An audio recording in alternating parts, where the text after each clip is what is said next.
Bienvenue à notre post-it. Aujourd'hui, on va parler de la famille de l'apôtre Pierre, spécifiquement de sa belle-mère. Alors, si cela t'intéresse, il faut vraiment écouter ce post-it jusqu'à la fin. Aujourd'hui, on va lire dans l'évangile de Marc, chapitre 1er, et les versets 29 jusqu'à 31. Il nous dit comme ça, le texte biblique. En sortant de la synagogue, ils se rendirent avec Jacques et Jean chez Simon et André. La belle-mère de Simon était alitée, et elle avait de la fièvre. Aussitôt, on lui parle d'elle. Il s'approcha et la fit lever, en lui saisant la main, et la fièvre la quitta. Elle se mit à les servir.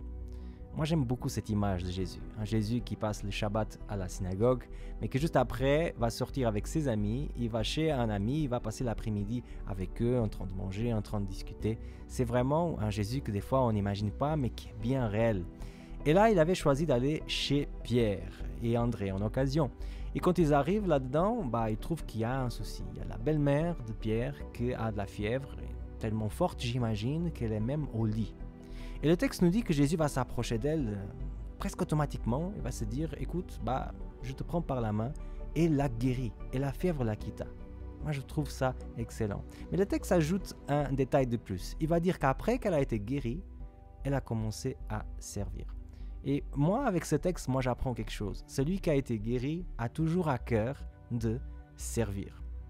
Et peut-être quelqu'un m'écoute en disant ça, il dit « Oui, Samuel, mais c'est pas toujours comme ça. » Par exemple, prends l'exemple des 10 lépreux que Jésus a guéris. Il y a un seul qui a démontré la gratitude envers Jésus. Tous les autres sont partis dans leur vie, ne sont pas nécessairement allés dans le service. D'accord, c'est vrai, Jésus a guéri beaucoup de personnes physiquement.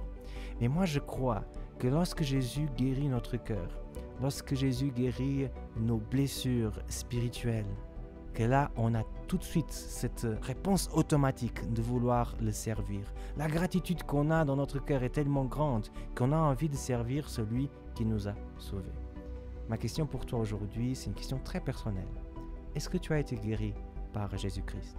Non, je ne parle pas de ce problème à la hanche, au poignet, ou cette mal que tu as à la tête. Non, pas au niveau physiquement. Est-ce que tu as donné la place à Jésus pour qu'il puisse te guérir de ces blessures qui sont là dans ton cœur et que tu n'as pas encore trouvé la solution? Alors, je sais que le jour que tu ouvres la porte au Seigneur, tu seras guéri, mais tu auras aussi l'envie de le servir avec tout ton cœur. Moi, je m'appelle Samuel Cunha et c'était le post-it d'aujourd'hui.